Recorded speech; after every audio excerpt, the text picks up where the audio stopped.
Assalamualaikum warahmatullahi wabarakatuh.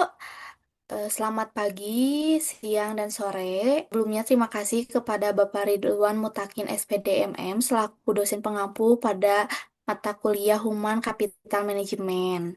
Kami dari kelompok 8 akan mempresentasikan analisis pengembangan Human Capital pada PT Kereta Api Indonesia Persero. Sebelumnya, perkenalkan saya Marsha Olivia. Saya selaku moderator di sini. Saya tidak sendiri, saya bersama teman-teman saya. Ada Naya Ekawati Hapsari, Ilham Ilmi Dinillah, Ningsih Siti Robiah, Muhammad Agustino Putra, dan Muhammad Zaki Yudhistira. Baik, langsung saja pada pemaparan materi yang akan dijelaskan oleh teman atau rekan-rekan saya. Oke, di slide pertama ada profil dan sejarah singkat PT KAI Persero.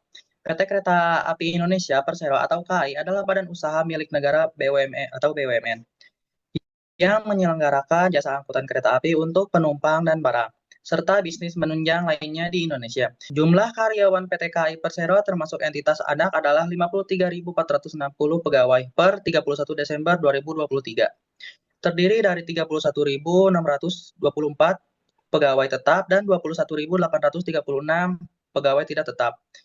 Lalu ada bidang usaha PT KAI Persero. Yang pertama ada jasa transportasi perkeretaapian, yang kedua ada manajemen dan perawatan infrastruktur, yang ketiga ada PT KAI Wisata, yang keempat ada PT KAI Properti, yang kelima ada PT KAI Service, dan keenam ada PT Industri Kereta Api atau INKA, dan yang terakhir pemanfaatan aset stasiun. Next. Lalu ada milestone perkembangan PT KAI. Pada tahun 1864, awal kereta api di Indonesia, pembangunan jalur KA pertama oleh Belanda di Jawa Tengah, dari Kamijen sampai ke Tanggung. Ini menjadi awal sejarah kereta api Indonesia. Lalu pada 1942, pendudukan oleh Jepang. Jepang mengambil alih seluruh aset kereta api dan menggunakannya untuk kepentingan militer, yang diganti menjadi Rikuyu Sokyoku. Lalu tahun 1945 lahirnya DKA. Setelah kemerdekaan, pekerja Indonesia merebut dan mengelola kembali perkeretaapian dan berdirilah PT DKA pada 28 September 1945. Lalu 1950 menjadi PNKA. Pemerintah memperbarui struktur dan mulai memperbaiki jalur-jalur pasca perang. Nama menjadi Perusahaan Negara Kereta Api atau PNKA.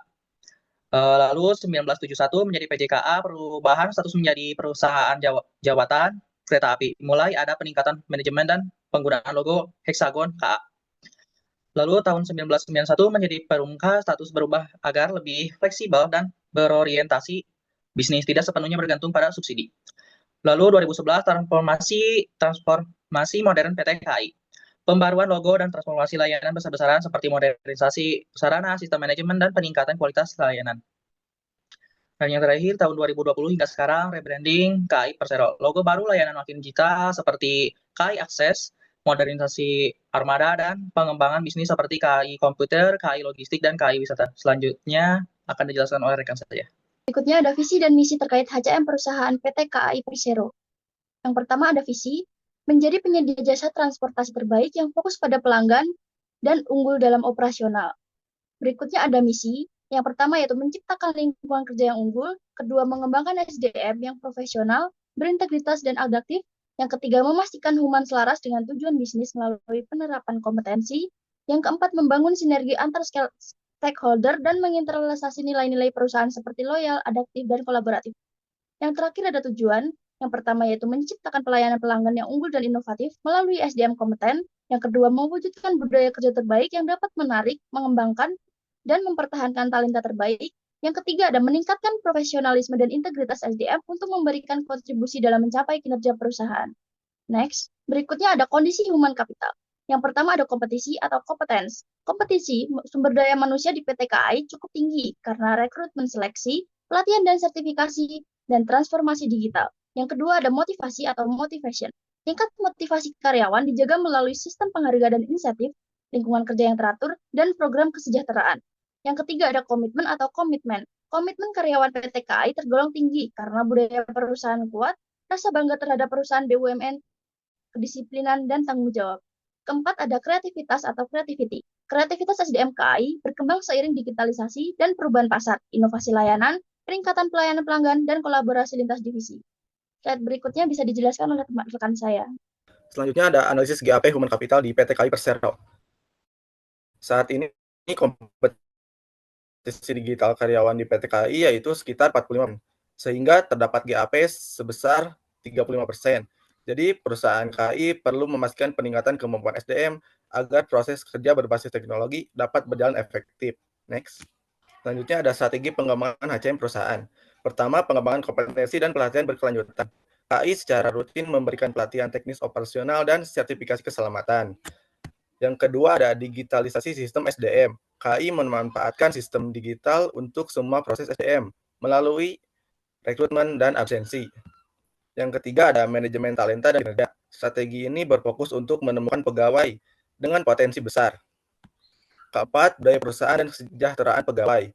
KAI mendorong penguatan budaya, kerja yang disiplin, aman, dan berintegritas. Selanjutnya akan dijelaskan oleh rekan saya. Selanjutnya ada program pelatihan dan pengembangan SDM. Yang pertama, Basic Development Program. Program ini pelatihan dasar untuk pegawai baru supaya paham budaya kerja, keselamatan, dan teknis pekerjaan. Yang kedua, pelatihan kepatuhan. Pelatihan ini fokus pada aturan, SOP, dan keselamatan operasional agar semua pegawai bekerja sesuai standar. Yang ketiga, ada pengembangan kepemimpinan. Program ini untuk menyiapkan calon supervisor atau manajer dengan materi leadership, keputusan, dan manajemen tim. Yang keempat, pengembangan digital. KAI menyediakan e-learning dan training online agar pelatihan lebih fleksibel dan mendukung transportasi digital. Yang kelima, ada kerjasama pengembangan. KAI bekerjasama dengan kampus dan lembaga profesional untuk memberikan pelatihan atau sertifikasi khusus.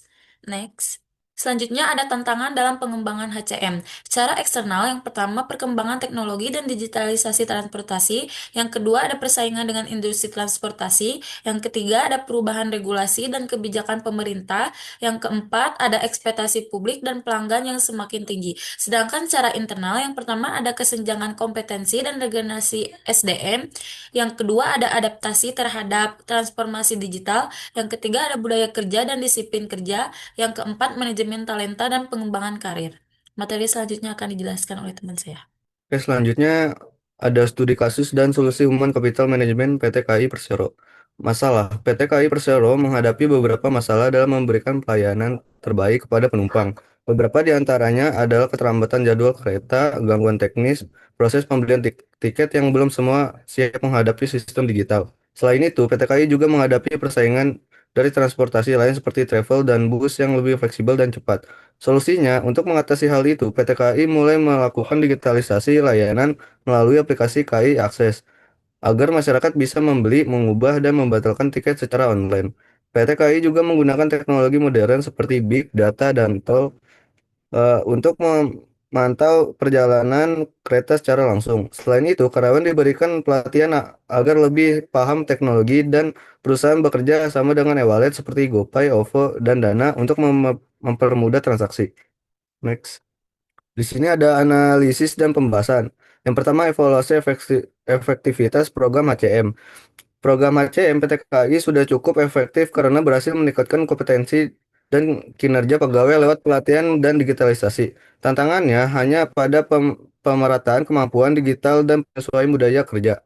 Yang kedua ada relevansi dengan tantangan global dan internal.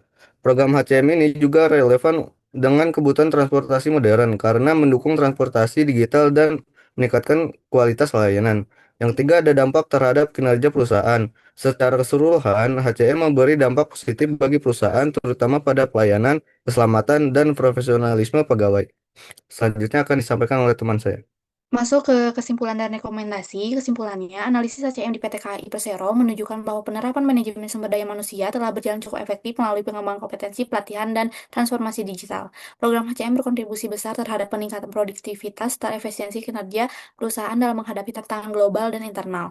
Meskipun demikian, masih terdapat kesenjangan dalam penguasaan teknologi, adaptasi budaya kerja inovatif, dan keterpaduan antara strategi SDM dengan arah bisnis perusahaan.